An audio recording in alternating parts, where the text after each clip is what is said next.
Live TV Bharat में आपका स्वागत है। कल जो नागपुर के दंगे हुए उसका मुख्य आरोपी फहीम खान के घर पर बुलडोजर चला, लेकिन उसको जो है चैलेंज किया गया था हाईकोर्ट में। हाईकोर्ट ने घर तोड़ने के लिए स्टे दी थी, लेकिन उसके पहले ही महानगर पालिका ने उसे निस्तनाबूद कर दिया। उसके बाद आज भी एक महानगर पालिका ने एक घर जो आरोपी है इस केस में उसका घर तोड़ने के लिए जो है नोटिस दिया था। एडवोकेट अश्विनी इंगोले जी ने जो है इसके ऊपर केस लड़ा और बाकायदा दूसरे आरोपी का जो घर है वो ना तोड़ने के लिए भी स्टे लाया है। सर, क्या बताओगे? नागपुर में जब दंगे हुए तो बुलडोजर कार्रवाई की जा रही है, कहा जा रहा है कि यूपी पैटर्न जो है नागपुर में भी लाया जाएगा। क्या बताओगे इस सारे सिलसिले को, जिस तरह से कार्रवाई की उसको क्या बताओगे? कोर्ट ने इसको ये जो कार्रवाई है इसको सरासर गलत बताते हुए फटकार लगाई है कि ये याचिकाकर्ता जो है ये भारत के नागरिक नहीं है क्या। वैसे ही 24 घंटे के नोटिस के बाद में सुप्रीम कोर्ट गाइडलाइन के मुताबिक कम से कम 15 दिन का समय आरोपी को उसमें बचाव के लिए देना चाहिए, जो कि इस केस में नहीं दिया है। तो इसलिए कोर्ट ने पूरे मामले में डिमोलिशन कार्रवाई स्थगित कर दी है और आगे की सुनवाई 15 अप्रैल को रखी है। और उसमें जवाब मांगा है प्रिंसिपल सेक्रेटरी और नागपुर म्युनिसिपल कॉर्पोरेशन के आयुक्त को। तो उनको जवाब देना है कि ये जो कार्रवाई की है, मकान जो तोड़ा है कोर्ट के आदेश के पहले ही, तो उसमें मुआवजा जो बोला है सुप्रीम कोर्ट ने कि अगर कोई मकान आरोपी का गिराता है बिना प्रोसीजर फॉलो किए तो उसमें मुआवजा देने की तरतूद है। तो क्या ये जो कोर्ट इसके ऊपर नाराज था, जिस तरह से कल कार्रवाई की गई, क्या उसके ऊपर नाराज था कोर्ट? नाराजगी दर्शाई कोर्ट हाँ, ने? कोर्ट ने नाराजगी दर्शाते हुए ये भी कहा है कि इतनी जल्दबाजी क्यों कर रहे हो। यानी आरोपी है करके 24 घंटे में उसका मकान गिराना ये कौन से कायदे में बैठता है। क्योंकि सुप्रीम कोर्ट ने यूपी के गवर्नमेंट को जो फटकार लगाई थी, भूषण गवई साहब का जो जजमेंट है उसमें क्लियर डायरेक्शन दिए पूरे राज्यों को कि ये बुलडोजर डिमोलिशन जस्टिस जो है ये सरासर इलीगल है और ये कार्रवाई जो है वो सरासर इलीगल होने के कारण भविष्य में ऐसी कार्रवाई न हो, इसके लिए भी डायरेक्शन दिए है। कल फहीम खान का घर जो तोड़ा गया था, क्या उसके नाम पे वो घर था?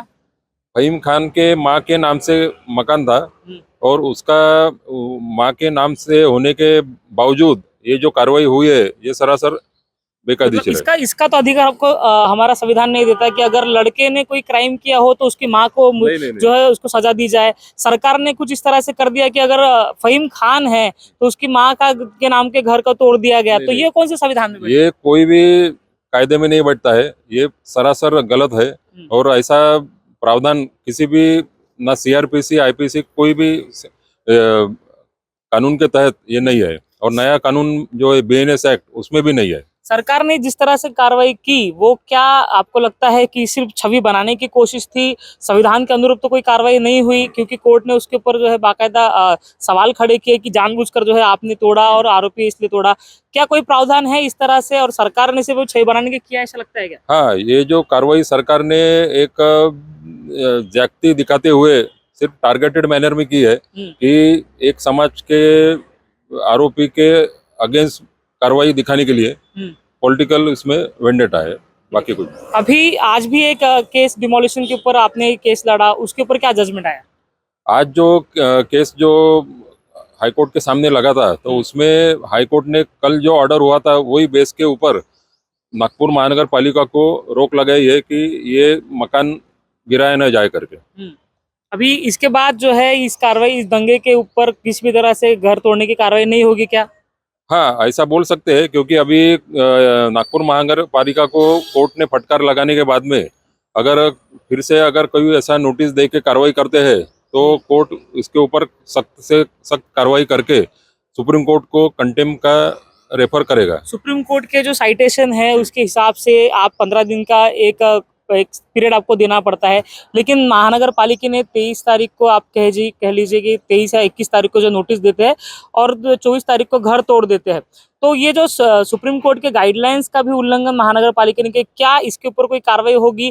क्या महानगर पालिका के ऊपर इसके जिस घर तोड़ा, जिसके जो फहीम खान है उनकी माँ का घर तोड़ा, तो क्या इनको नुकसान भरपाई की मांग कर रहे हैं आप? हाँ, क्योंकि सुप्रीम कोर्ट के जजमेंट में नुकसान भरपाई का पूरा प्रावधान किया है।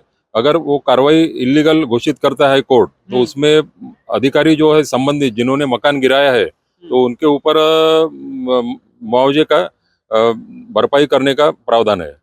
महानगर पालिका के वकील के द्वारा क्या बचाव किया गया? महानगर पालिका के वकील का ये जो कहना था कासट साहब का कि उसमें अपील का प्रावधान है, लेकिन अपील ये कोई एफिकेशियस रेमेडी नहीं है।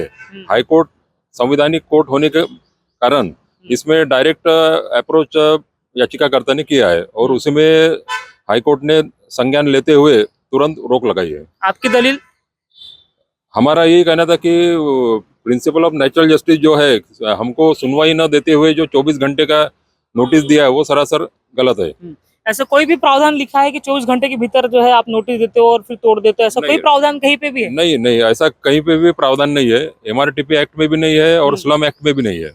सरकार जितनी जल्दबाजी दंगे के आरोपी के मां के घर के ऊपर कर रही है, क्या उतनी जल्दबाजी कोई और अन्य इसमें करती दिखाई देती है? नहीं नहीं नहीं, ये ऐसी जो शीघ्रता दिखाई है ये मामले में, वैसे दूसरे कोई क्राइम में नहीं दिख रही है। तो क्या आपको लगता है कि ये सिर्फ महानगर पालिका की कार्रवाई थी या फिर सरकार द्वारा पुरस्कृत ये कार्रवाई थी? हाँ, इसको बोल सकते हैं कि जैसे महानगर पालिका के जो अधिकारी है वो बोलते हैं कि ऊपर से हमारे ऊपर दबाव प्रेशर था? है। हाँ, दबाव था, लेकिन वो कोई दबाव जो है वो फिर किसी भी प्रोसीजर को फॉलो नहीं करते। नहीं, वो दबाव बोलते हैं लेकिन जो प्रोसेस फॉलो करना था वो तो उनको करना था, जो अधिकारी, क्योंकि अभी वो अधिकारी ही उसको जवाब दे रहेंगे। हायर ऑफिशियल या फिर जिनका दबाव है वो थोड़ी जवाबदार है। अब आखिरी सवाल, अभी इस पूरे सिलसिले को लेकर कोई भी तोड़ू कार्रवाई नहीं हो सकती और कोर्ट का क्या मानना है कि इस सारे चीज को लेकर जो आरोपी है, जिस तरह से देवेंद्र जी ने कहा था कि हम जरूरत पड़े तो तोड़ने का कार्रवाई भी करेंगे, बुलडोजर भी कार्रवाई करेंगे, क्या उनके बयान को अभी आगे लिया जाना नहीं चाहिए क्योंकि कोर्ट ने कहा कि कार्रवाई नहीं कर पाएगी? हाँ, ये अभी पूरी रोक लगाने को, जैसे एनएमसी बंधनकारक है, क्योंकि हाईकोर्ट ने फटकार लगाने के बाद फिर से अगर कार्रवाई होती है तो कंटेम सुप्रीम कोर्ट के जजमेंट का होने के कारण डायरेक्ट हाईकोर्ट रेफर कर सकता है कंटेम सुप्रीम कोर्ट के लिए। महानगर पालिका कब ये कार्रवाई कर सकती है? ऐसा कोई उनके पास कोई प्रावधान है? पालिका को जो कायदे में जो प्रावधान है उसके मुताबिक कार्रवाई कर सकती है। उसमें पूरा बचाव की संधि देते हुए कंपाउंडिंग के परमिशन और उसके बाद 15 दिन का समय और अपील का समय देना जरूरी है। इसमें ये केस में कुछ भी नहीं हुआ, नहीं, सडनली कार्रवाई हो गई और लोगों को दिखाया गया कि दंगे के आरोपी हम घर तोड़ दिए। बिल्कुल, पहले कार्रवाई हुई, बाद में डिमोलिशन का ऑर्डर निकाला। होना क्या था कि फहीम खान के नाम पे अगर कोई घर होता तो तोड़ सकते थे, लेकिन उसके माँ के नाम पे घर है और एक बूढ़ी माँ का सहारा छीन लिया सरकार ने। ये इनको बेघर कर दिया पूरे परिवार को, तो ये सरासर गलत है। कितने घर के लोग रहे होंगे वहाँ पे? कितने लोग रहते थे? 6 लोग रहते थे एक घर में। एक घर में। तो ऐसा है ये क्या भारत का जस्टिस ये कहता है कि अगर लड़के ने कोई क्राइम किया तो उनके माँ बाप को सजा दे जाए? ऐसा कोई कानून नहीं कहता है। ये कार्रवाई सरासर गलत है और असंवैधानिक है।